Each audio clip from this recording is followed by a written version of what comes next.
Red, iho! There Yeah. you are. Yes po. Where's Martina? Oh, she's inside. Samahan mo nga ako. Sika, sakit na sa ako eh. Okay, no problem.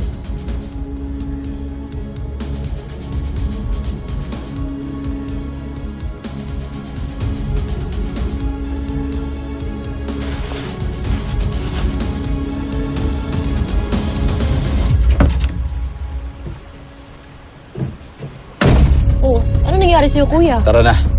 Nandyan yung naka-enkwentro ko sa Endless Nights. Anong ginagawa niya rito? Kuya, hindi kaya may underground fight bar dun sa loob? Hindi ko alam.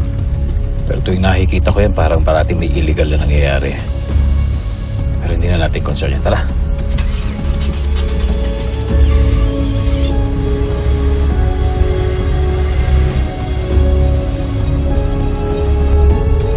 Kaya Kurt. Ilista mo muna. Sige, pwede. But you pay later, ah. Or else isis mo kita kay Atoy.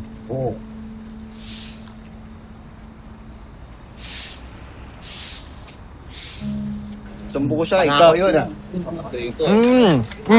Oo, teka. Lang eh. Out ka naman masyado. Hindi talaga ako nakilala ni Manong ba?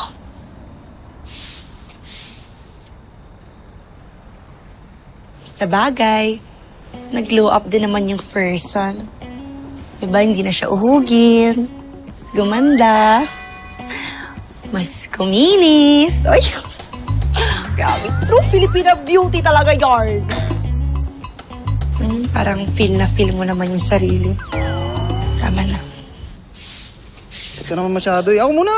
Ako muna. Hoy, Emerson. Kaya ba tinitigan mo?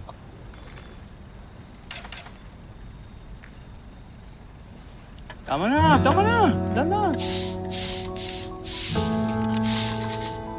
Uy.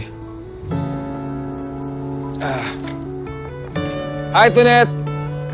Hi!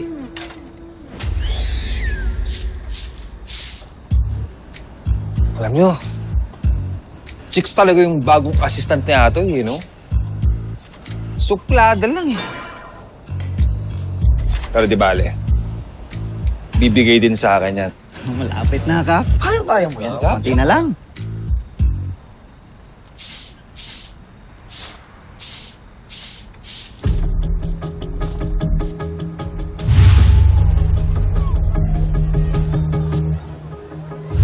Parang di naman suplada.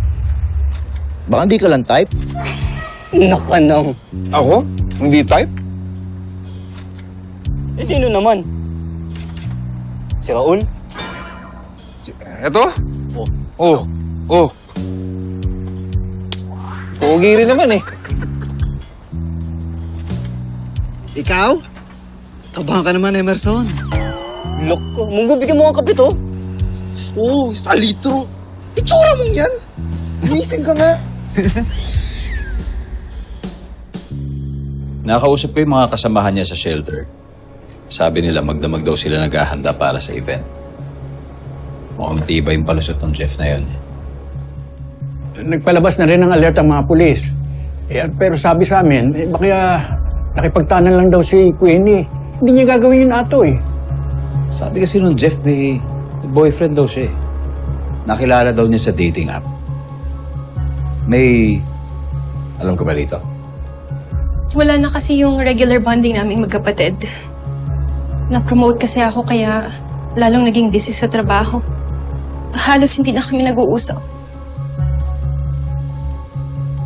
Kasi, Simula nung maghiwalay yung parents namin at magkaroon ng ibang pamilya. Nangako kami magkapatid na walang iwanan. Pero hindi ko natupad yun. Napabayaan ko pa rin siya.